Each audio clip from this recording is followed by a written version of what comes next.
लोग इलेक्ट्रोस्टैटिक्स में पढ़ रहे थे प्रॉपर्टीज ऑफ चार्ज के बारे में। कुछ कुछ पढ़े थे पहले भी, जैसे कि प्रॉपर्टीज ऑफ चार्ज में हम लोगों ने पढ़ा था, जैसे स्पेसिफिक प्रॉपर्टीज ऑफ चार्ज में एक बार रिपीट कर देता हूँ। स्पेसिफिक प्रॉपर्टीज ऑफ चार्ज में हम लोगों ने पढ़ा था, सबसे पहला पॉइंट पढ़ा था इसमें,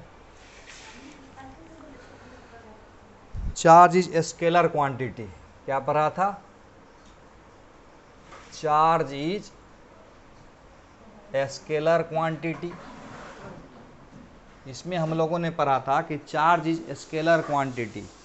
फिर क्या पढ़ा था? Charge is transferable. दूसरा पढ़े थे चार्ज इज ट्रांसफेरेबल, यानी चार्ज को एक जगह से दूसरी जगह ट्रांसफ़र किया जा सकता है, यानी एक बॉडी से दूसरे बॉडी में ट्रांसफ़र किया जा सकता है, इसीलिए लिखा जाता है चार्ज इज ट्रांसफेरेबल। तीसरा है charge is always associated with mass. ये पॉइंट को भी हम लोगों ने क्लियर किया था। क्या? Charge is always associated with mass. इस पे हम लोगों ने बहुत सारी बातें किए थे। जैसे ऐसा लिखा था मैंने, जैसे मास है अगर, तो मास है तो समझेंगे पास है, ओके। मास है तो समझेंगे पास है, और चार्ज है तो समझेंगे फर्स्ट डिवीजन है। तो बताया था कि अगर किसी बॉडी में मास होगा तो चार्ज हो भी सकता है, नहीं भी हो सकता है, लेकिन अगर चार्ज हुआ तो मास जरूर होगा। मतलब अगर कोई स्टूडेंट पास है तो फर्स्ट डिवीजन हो भी सकता है, नहीं भी हो सकता है, लेकिन अगर फर्स्ट डिवीजन है तो यस, पास जरूर होगा। यानी चार्ज है तो मास जरूर होगा, यानी चार्ज विदाउट मास एग्जिस्ट नहीं करेगा। उसके बाद बोलते हैं चार्ज इज क्वांटाइज्ड। बोले the charge is QUANTIS, charge is quantized. इस पर भी हम लोग को बात किए थे। चार्ज इज क्वांटाइज्ड पर थोड़ा सा बात कर लेते हैं। चार्ज इज क्वांटाइज्ड पर थोड़ा सा बात कर लेते हैं। चार्ज इज क्वांटाइज्ड से पहले कहने का मतलब क्वांटाइजेशन ऑफ चार्ज करना है हम लोग। क्वांटाइजेशन ऑफ चार्ज ये भी कर लिए थे हम लोगों ने। इसमें एक चीज होता है क्वांटा। फिर से थोड़ा सा आइडिया दे रहा हूं मैं। क्वांटाइजेशन ऑफ चार्ज को समझने के लिए क्वांटा को समझना जरूरी है कि क्वांटा क्या होता है। तो कहता है कि minimum possible amount of any physical quantity that can exist freely in nature is called quanta.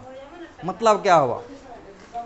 वो मिनिमम वैल्यू जो फ्रीली एग्जिस्ट कर सकता है इस नेचर में, किसी भी फिजिकल क्वांटिटी का, उसी को बोलते हैं quanta.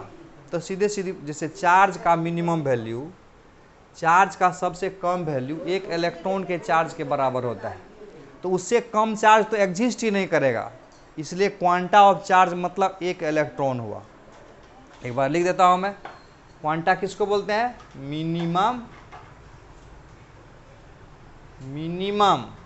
Minimum possible amount, minimum possible amount of any physical quantity,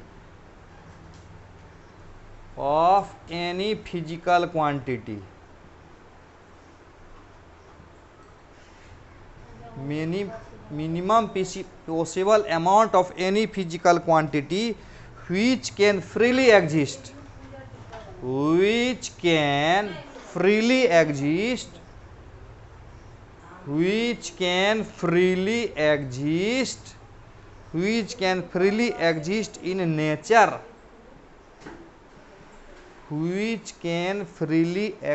in nature, is called quanta, is called quanta of that quantity, of that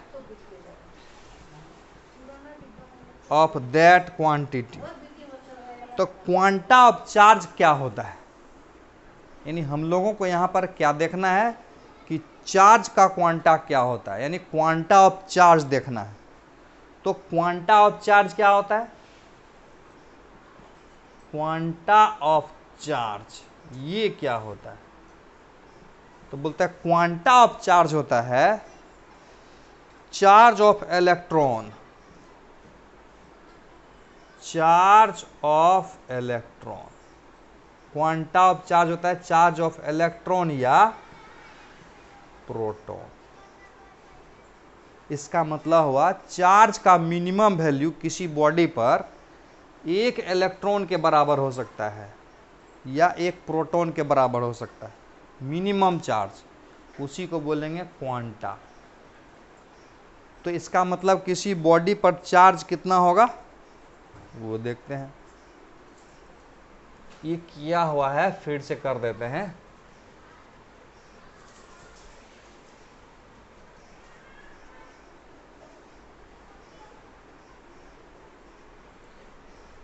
अब चले वो बात बताते हैं तुमको। क्वार्क का नाम सुने हो, क्वार्क? क्वार्क वो क्या होता है देखते हैं। Quark particle, quark particles, QUARK, quark particle.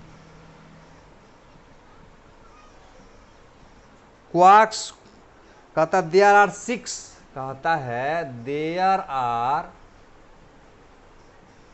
6 quark particles in which 2 are men। There are 6 quark particle,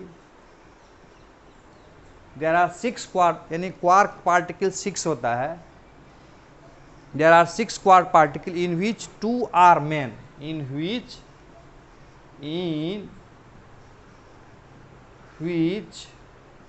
2 are men।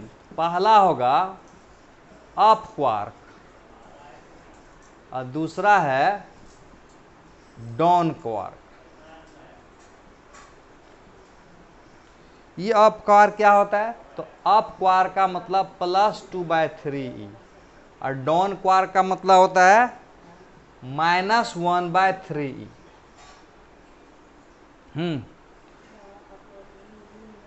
Quark total कितना होता है, टोटल क्वार्क होता है 6, जिसमें मेन क्वार्क कितना होता है, 2 ही पढ़ना है। एक होगा अप क्वार्क पढ़ेंगे और दूसरा पढ़ेंगे डाउन क्वार्क। अब तुमसे एक सवाल है कि प्रोटॉन कैसे, प्रोटॉन जो बना हुआ है, अगर बोलेंगे कि proton up and down quark के मिलके बना है तो बताओ कि कितना अप और कितना डाउन क्वार्क चाहिए। मतलब एक क्वेश्चन है कि proton is composed by, proton question है is, proton is composed by इतना अप एंड इतना डाउन क्वार्क, डाउन QUARK। बताओ, यानी अगर ये एक प्रोटॉन है तो इसमें अप क्वार्क कितना चाहिए और डाउन क्वार्क कितना चाहिए। बड़ा अच्छा सवाल है कि नहीं। यानी अगर एक प्रोटॉन है तो उसमें अप क्वार्क कितना होगा और डाउन क्वार्क कितना होगा, ये मुझे जानना है। अप क्वार्क कितना होगा, डाउन क्वार्क कितना होगा। और न्यूट्रॉन उसी की जगह रहता, जैसे कि neutron is composed, neutron is composed by इतना अप एंड इतना डाउन क्वार्क।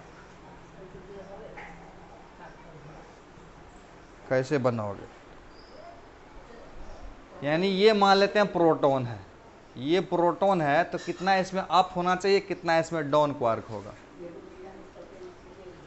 यानी क्वार्क अप वाला ये है, डाउन वाला ये है, तो कितना ये और कितना ये रहेगा तो प्रोटॉन बन जाएगा। अच्छा, प्रोटॉन पर कितना चार्ज होता है?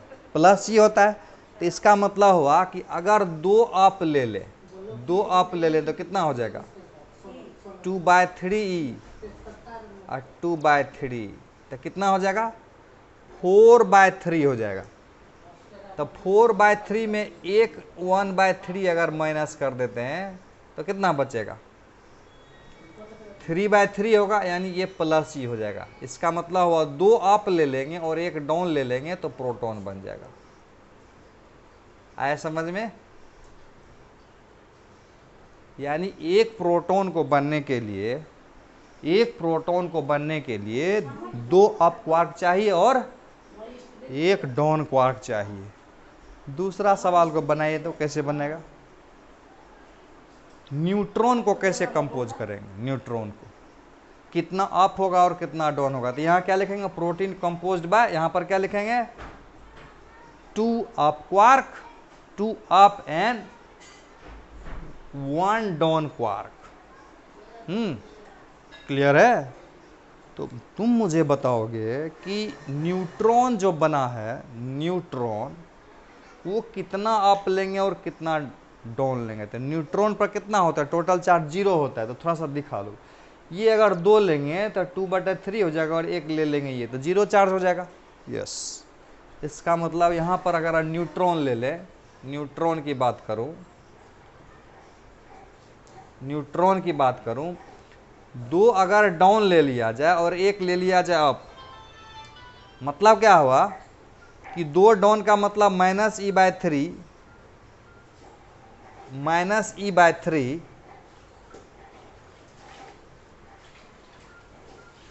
तो -2e/3 हो गया। अब प्लस इसमें 2e/3 कर दिए तो क्या होगा? 0 हो जाएगा।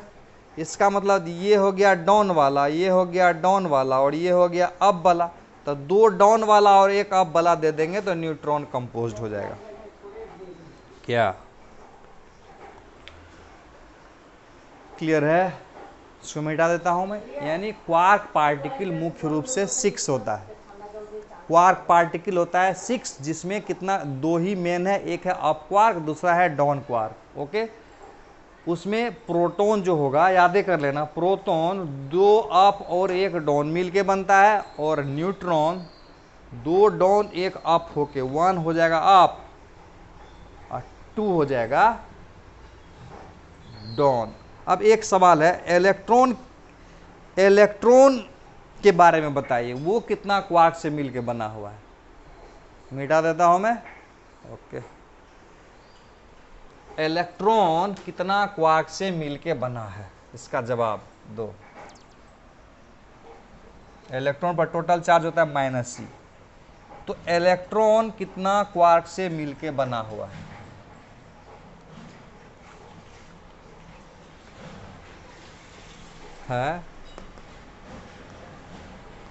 तो इसको नोट करके समझ लेते हैं, इंपॉर्टेंट बात है।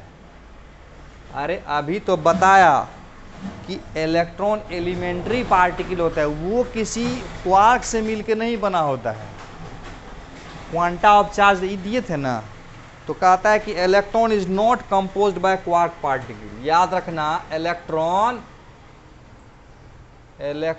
Is not composed, electron is not composed by quark particle, QUARK, quark particle. Electron is not composed by quark particle. क्यों? क्योंकि it is the basic elementary particle, it is the basic elementary particle, it is the basic elementary particle. इसीलिए ये quark से मिलकर नहीं बना हुआ है। अब एक सब इससे भी इंपॉर्टेंट बात है, देखो तो मिनिमम चार्ज तो देखे कि -1/3 हो सकता है, 2/3 हो सकता है, तो फिर इलेक्ट्रॉन को क्वांटा ऑफ चार्ज क्यों लिया गया? यानी इलेक्ट्रॉन का 1/3 भी हो सकता है ना, और 2e/3 भी हो सकता है। तो क्वांटा ऑफ चार्ज को तो इलेक्ट्रॉन को लिया, क्वार्क को लिया जा सकता है। तो बोलो क्वांटा ऑफ चार्ज को इलेक्ट्रॉन क्या लिया गया है? तो कॉन्सेप्ट कहता है कि अभी तक में देखा गया है कि इलेक्ट्रॉन फ्रीली एग्जिस्ट करता है। क्वार्क पार्टिकल, कोई भी क्वार्क पार्टिकल हो, फ्रीली एग्जिस्ट नहीं करता है। जब वो एग्जिस्ट ही नहीं फ्रीली करता है तो फिर वो क्वांटा ऑफ चार्ज कैसे हो गया? एग्जिस्ट करने का मतलब है कि 1/3 एग्जिस्ट करेगा। तो मान लेते हैं ये बॉडी है, तो बॉडी पर 5 1/3 हो जाएगा। तो 1/3 एग्जिस्ट ही नहीं करता है, तो 5 1/3 किसी बॉडी पर चार्ज हो सकता है क्या? बिल्कुल नहीं हो सकता है। तो इसका मतलब हुआ किसी बॉडी पर चार्ज इलेक्ट्रॉन के इंटीग्रल मल्टीपल के बराबर होगा, क्वार्क पार्टिकल के इंटीग्रल मल्टीपल नहीं होगा, क्योंकि क्वार्क पार्टिकल एग्जिस्ट नहीं करता है। फिर से समझाता हूं मैं, लिख देता हूं मैं, because quark particle can not exist freely in nature, that's why, समझा, because quark particle, because quark particle cannot freely exist, because quark particle cannot freely exist in nature, that's why quanta of charge is steady, quanta of charge is steel E. Clear है? Quanta of charge electron ही क्यों हुआ? Quanta of charge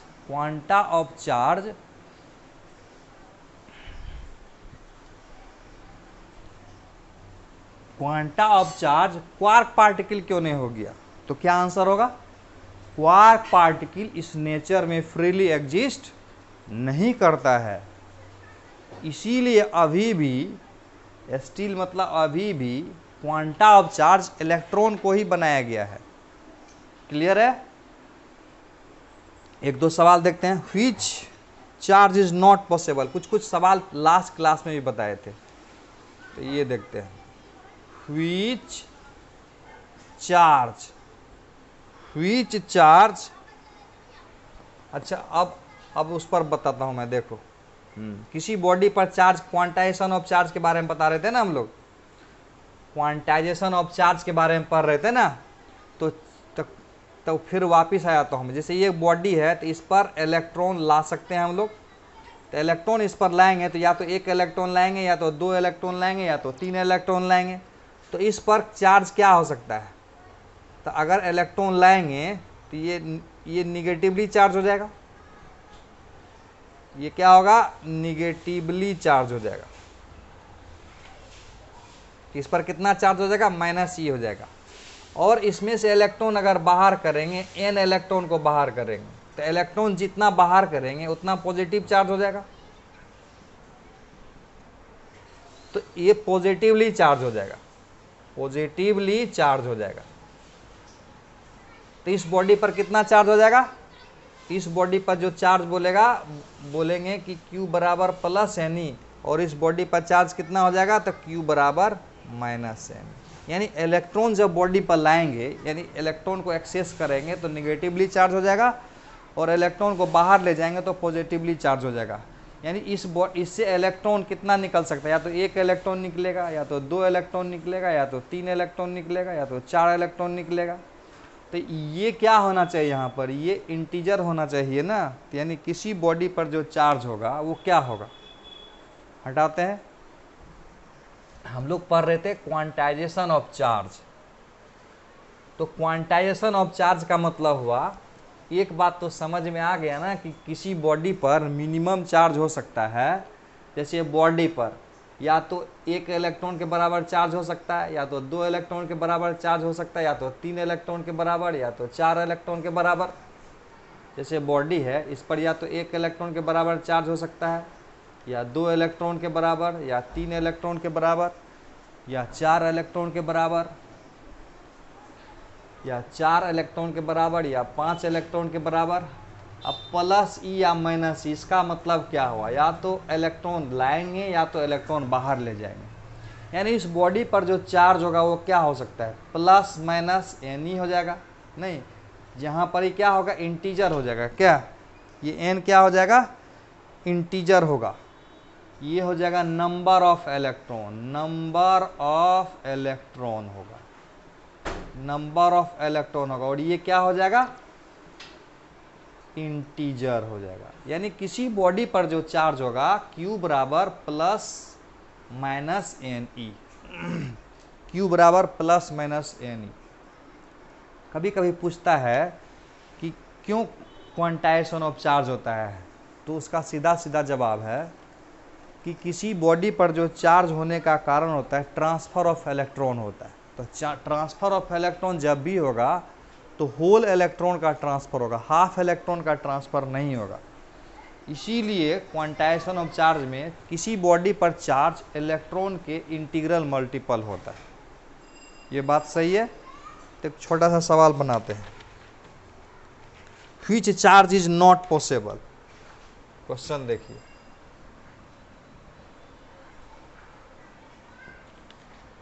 question है which, यहाँ से एक चीज़ देखो, यहाँ से n बराबर अगर बोलेंगे तो Q बाई ई हो जाएगा, प्लस माइनस देते हैं यहाँ पर।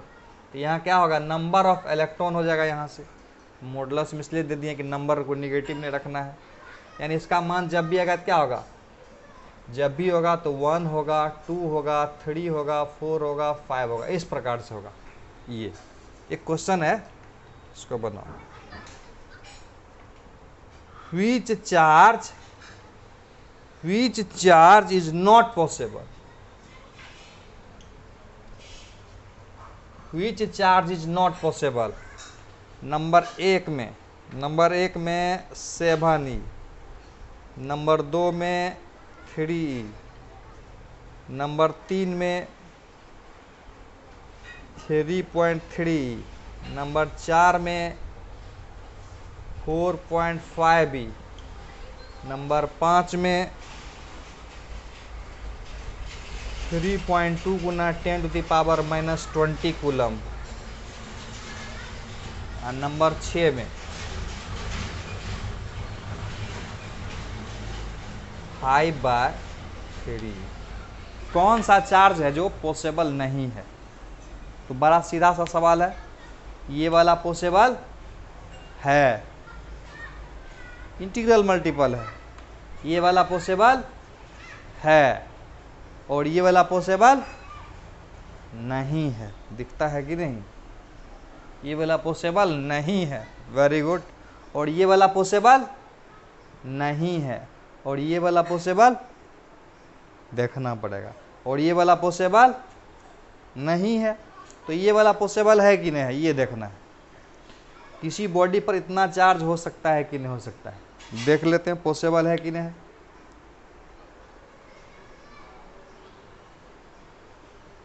तो देखना है कि इसमें नंबर ऑफ इलेक्ट्रॉन, ये इंटीजर है ना, इसलिए पॉसिबल है। ये भी इंटीजर था, ये भी इंटीजर नहीं है, ये इंटीजर नहीं है, इसलिए पॉसिबल नहीं था। ये इंटीजर नहीं है कि है, देखते हैं। Q बराबर यहाँ पर है 3.2 गुना 10⁻⁻20 कूलम। तो N बराबर क्या हो जाएगा, Q बाई ई हो जाएगा। ओके, 3.2 गुना 10⁻⁻20 डिवाइडेड बाय 1.6 गुना 10⁻⁻90, दोनों कूलम में है। तो ये 2 गुना 10⁻⁻1 होगी, यानी 2/10, यानी 0.02। तो क्या ये इंटीजर आया? इंटीजर आया क्या? Not integer. इसका मतलब हुआ किसी बॉडी पर इतना चार्ज होना भी पॉसिबल नहीं है। किसी बॉडी पर 3.2 गुना 10⁻⁻20 कूलम चार्ज का होना पॉसिबल नहीं है। ओके, अब आगे देखते हैं। और भी लास्ट लेक्चर में भी क्वेश्चन बताए थे तुमको। एक क्वेश्चन और बताना है तुमको। एक क्वेश्चन और बताना है। इफ इन मिलिकन वाइल्ड एक बात और जान लो कि क्वांटा ऑफ चार्ज के बारे में सबसे पहले किसने बताया था? नोट करके जान लो, quanta of charge determine, quanta of charge determine by किसके द्वारा? Quanta of charge determine by मिलीकेन्स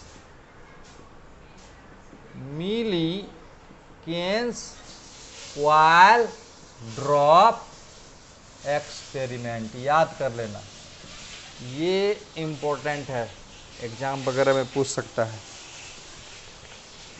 and established it to be equal to, and established it to be equal to charge of electron. Charge of electron याद रखना।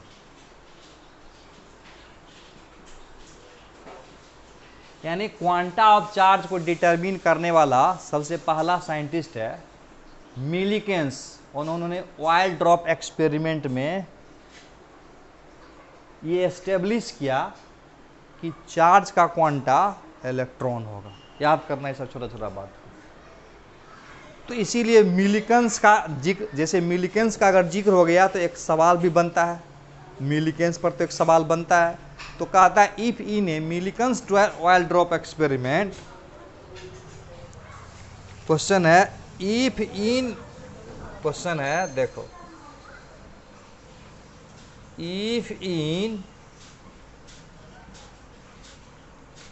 मिलीकेन्स oil drop, Millikan oil drop experiment,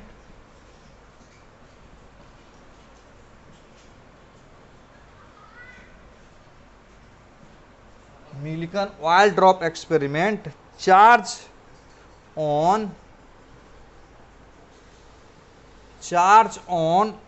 drop are found,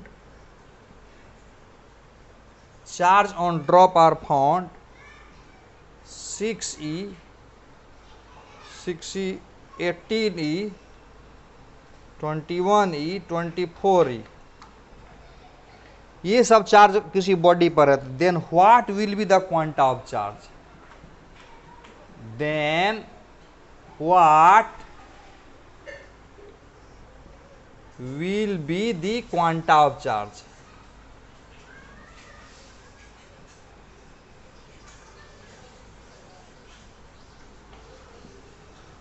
देखो इसमें क्या करोगे, 5 star बनता है। Question में क्या है जरा समझ के देखो।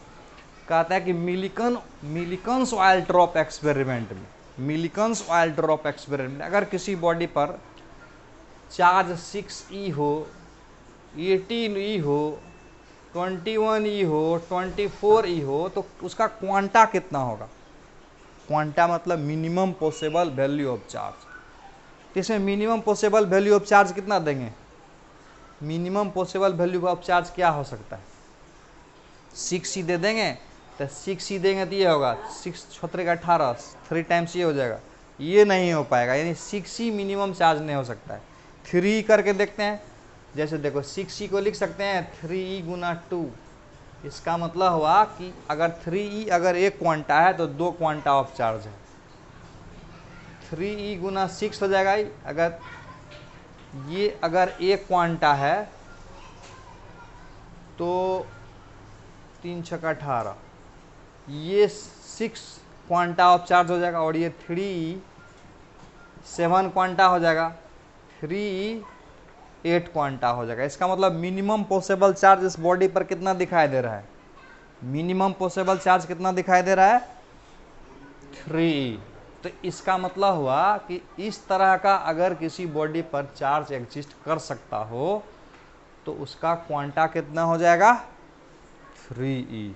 मतलब क्वांटा ऑफ चार्ज क्या होता है? Minimum possible value. इसमें मिनिमम पॉसिबल वैल्यू कितना हुआ? 3e possible. उससे ज़्यादा 5e 6e पॉसिबल नहीं है। 5e होता तो 5e का मल्टीपल सब होना चाहिए। मतलब क्वांटा यानी किसी बॉडी पर चार्ज मतलब क्या हो जाएगा, चार्ज का मतलब होता है इंटीजर गुना क्वांटा। चार्ज का मतलब क्या होगा, इंटीजर गुना क्वांटा, जहां एन क्या होगा, इंटीजर। यानी या तो एक क्वांटा ऑफ चार्ज होगा, या तो दो क्वांटा ऑफ चार्ज होगा, या तो तीन क्वांटा ऑफ चार्ज होगा, या तो चार क्वांटा ऑफ चार्ज होगा। तो इसका मतलब हुआ चार्ज अगर इतना है तो दो क्वांटा गुना, यानी ये हो गया इंटीजर और ये हुआ क्वांटा। क्लियर है। नेक्स्ट क्वेश्चन में जाते हैं। अगला सवाल है, there are two similar body A and B. मिटाते हैं यहां पर, एक दो चार क्वेश्चन और बना कर देखते हैं।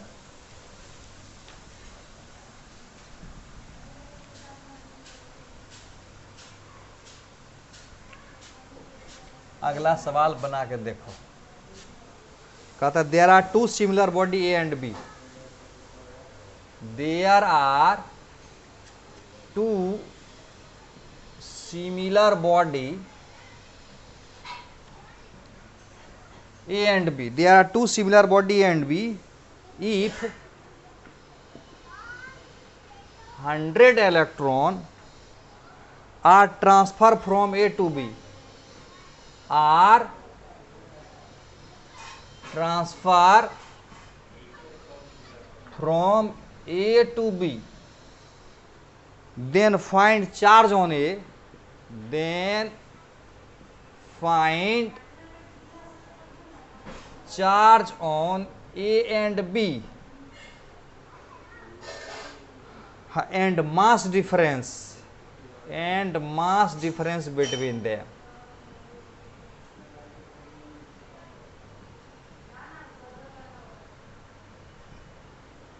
बात आया समझ में। दो सिमिलर बॉडी का मतलब क्या हुआ, एक बॉडी है और एक बॉडी है, और दोनों का मास कितना है, मान लेते हैं m0 है। ओके, आप क्या कह रहा है क्वेश्चन में, क्वेश्चन में क्या कह रहा है कि इसका इलेक्ट्रॉन इस पर आ गया, कितना इलेक्ट्रॉन आ गया, 100 इलेक्ट्रॉन आ गया। चलो अगला क्वेश्चन बताओ, आगे बताओ क्या करेंगे। क्वेश्चन में क्या कह रहा है कि there are two similar body A and B. अगर if 100 electron are transfer from A to B, यानी ए से बी में ये है और ये बी है। कहता अगर ए से बी में 100 इलेक्ट्रॉन ट्रांसफर हो जाएगा, 100 इलेक्ट्रॉन।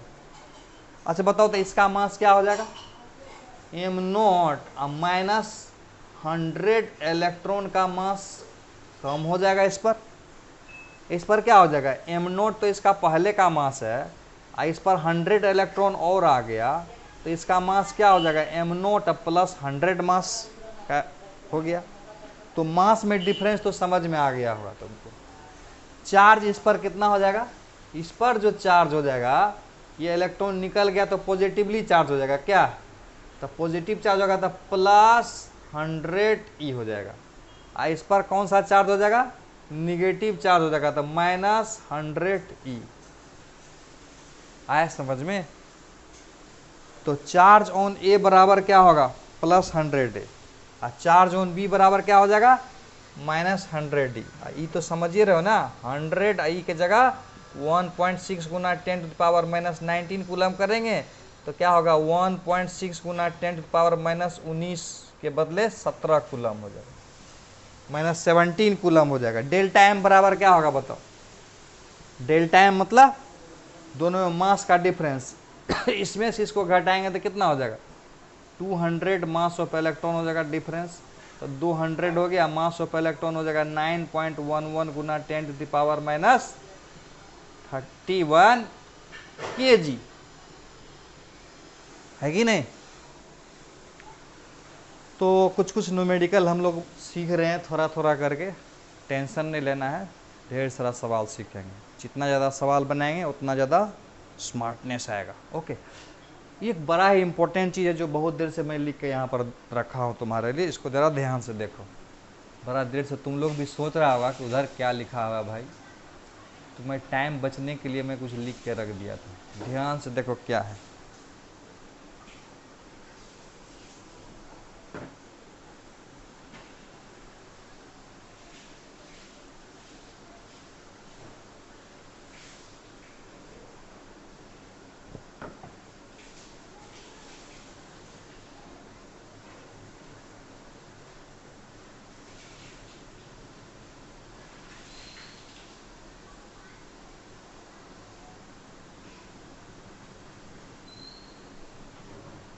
एक मिनट।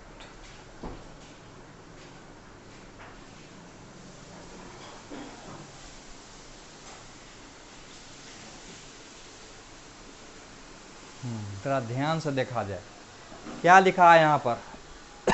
यहाँ लिखा हुआ है क्वांटाइजेशन ऑफ चार्ज।